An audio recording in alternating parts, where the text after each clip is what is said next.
How does Europe's combined military strength stack up against Russia? It's a massive question, so let's break it down. First, let's talk numbers. When we say Europe, we're mostly looking at NATO members, plus key partners like Sweden and Finland who are now part of the alliance. If you combine the active military personnel of just the UK, France, Germany, Italy, Spain, and Poland, you get well over 1 million soldiers.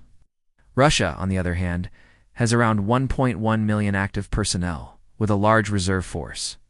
So, in terms of sheer manpower, a united Europe is a formidable opponent. But modern warfare isn't just about boots on the ground, it's about technology and equipment. Let's look at the skies. European nations collectively operate some of the most advanced fighter jets in the world, like the Eurofighter Typhoon and the French Rafale, not to mention a growing number of American F-35s. Russia's air force is powerful, with planes like the Su-35 and the Su-57. But in terms of quantity and technological diversity, Europe has a significant edge. The combined air fleets of major European powers would create an incredibly dense and sophisticated air defense network. On the ground, it's a similar story.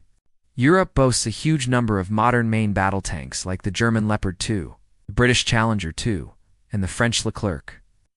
While Russia has a massive tank arsenal, including the T-72, T-80, and the newer T-90, a large portion of it consists of older Soviet-era models.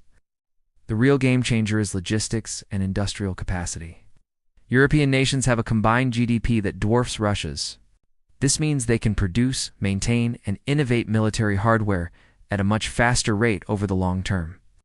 A sustained conflict would heavily favor Europe's industrial might. Now, let's talk navies. This is where things get interesting. The United Kingdom and France both operate powerful aircraft carriers, giving them global power projection capabilities that Russia currently lacks.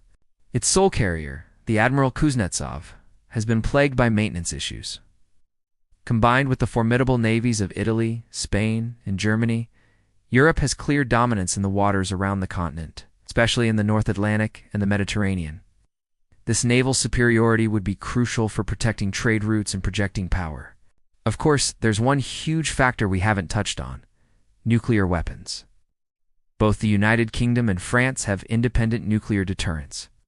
While their arsenals are much smaller than Russia's, they add a critical layer of strategic depth.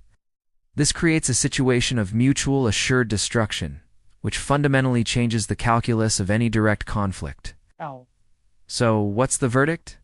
While Russia is an incredibly powerful single military force, a fully united and coordinated Europe would, on paper, possess superior conventional military strength in almost every category: manpower, air power, naval power, and especially economic and industrial capacity.